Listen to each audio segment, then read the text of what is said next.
Hello guys, welcome to our topic today. We're discussing on solid waste management.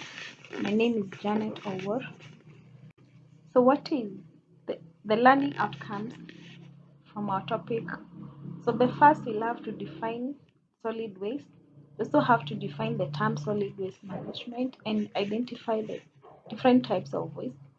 We'll also discuss on the various sources of these solid waste. So on to our first outcome, what is solid waste? So it refers to the range of garbage materials arising from animal and human activities that are discarded as unwanted and useless. So this means what? From as a result of the human activities, the animal activities in our kitchen, in our houses, in our industries. So we have those unwanted materials that we have to discard them as waste, and we refer to them as garbage or solid waste. So what is solid waste management? It refers to the process of collecting and treating these of solid waste. So it's how you're going to treat your solid waste. It's either you recycle it, you can treat it, you can reuse it.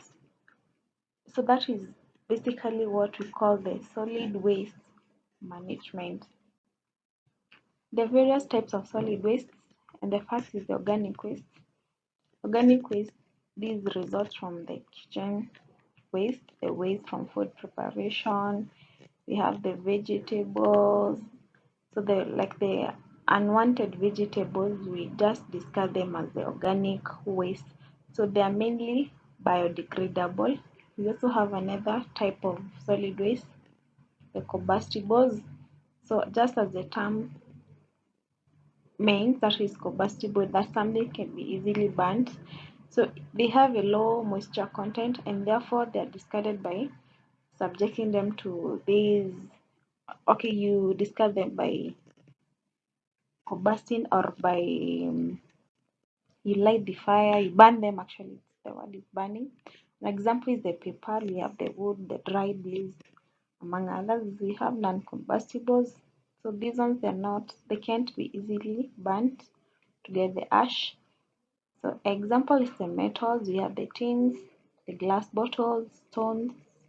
So just as from the example, you see you cannot even burn a stone. So that is non-combustible. They cannot be burnt. So the fourth type, we have the toxic waste. So toxic means it's not friendly for human or even the animal or even for the environment. So an example is like old medicines, you have the paints, chemicals, batteries, among others. So they are toxic in nature. You also have recyclables. So these you can use them for another purpose. If it was a packaging, paper or plastic material. So after consuming your product, you can use it to store other products, maybe in the refrigerators. So you just recycle it to perform another function. And number six type, we have the ashes or dust. So these are the residues from fires that are used for cooking. Also, we call them the dust. We also have the construction waste. So of course, these will result from a construction activity. An example, we have the broken concrete, the roofing materials, we have the rubble, among others. We also have the hazardous waste. So it means it's an hazard, that is, it's not okay. It is dangerous. An example is the oil, battery acid. You have the medical waste, industrial waste, the hospital waste. So it poses an hazard for the environment or even to the human being. Another type of solid waste is the dead animals. So you have the carcasses of dead living livestock or other animals. So it's a waste. If an animal is hit by a vehicle, it dies, and that is a dead animal and therefore a solid waste. I also have the bulky waste, an example is a tree branches, tires, among others. And finally, we have the swelled waste.